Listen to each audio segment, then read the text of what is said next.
Si pemuda hanya berputar mengelilingi wanita di sekitarnya. Bahkan membuat kaisar perempuan pertama dinasti Xia besar ketakutan dan bingung. Orang-orang di sekitarnya yakin bahwa si pemuda pasti akan mati.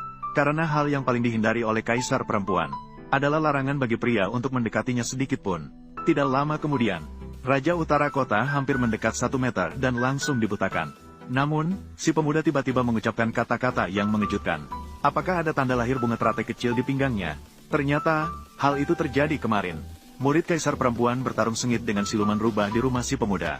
Si pemuda hanya berteriak sekali dan membuat mereka semua terjatuh. Kemudian keduanya menemukan bahwa si pemuda sebenarnya adalah reinkarnasi dewa. Maka mereka berebut untuk menikahinya. Setelah kaisar perempuan mengetahui hal ini, dia mengirim orang untuk menguji kekuatan si pemuda. Namun si pemuda hanya dengan lembut memukul wajahnya. Dan semua orang langsung terpental 8 tombak jauhnya.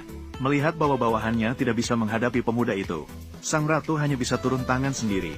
Kaisar. Pedang. Lihat gerakan. Ternyata itu adalah pedang kaisar api. Kaisar terakhir menggunakan gerakan ini. Bahkan memotong sebuah kapal induk. Kaisar benar-benar turun tangan sendiri. Dunia ini hanya bisa menampung 3 orang. Tidak lebih dari 3 orang. Pemuda ini sudah kalah. Sang ratu terkejut dan bingung oleh serangan ini. Dia berpikir tentang jurus andalannya. Namun dengan mudah diatasi oleh pemuda itu. Pemuda itu bahkan tidak menyadari kemampuan kultivasinya begitu kuat, lalu meminta maaf berulang kali kepada sang ratu. Melihat kekuatan pemuda itu, memang pantas menjadi muridnya. Namun sang ratu masih perlu menguji kepribadiannya. Maka segera mendekati pemuda untuk meminta penjelasan. Pemuda itu pun hanya bisa bertanya bagaimana dia bisa mengganti rugi. Ternyata sang ratu mengatakan bahwa pakaiannya sudah basah kuyup. Meminta pemuda itu membawanya ke hotel untuk membersihkan diri. Maafkan lagi. Saat itu, si pemuda juga menyadari bahwa ada maksud terselubung dalam perkataannya.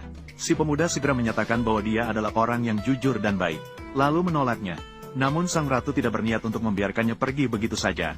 Nak, jika kamu tidak ikut aku akan melaporkanmu sebagai pelaku tindakan tidak senonoh. Kamu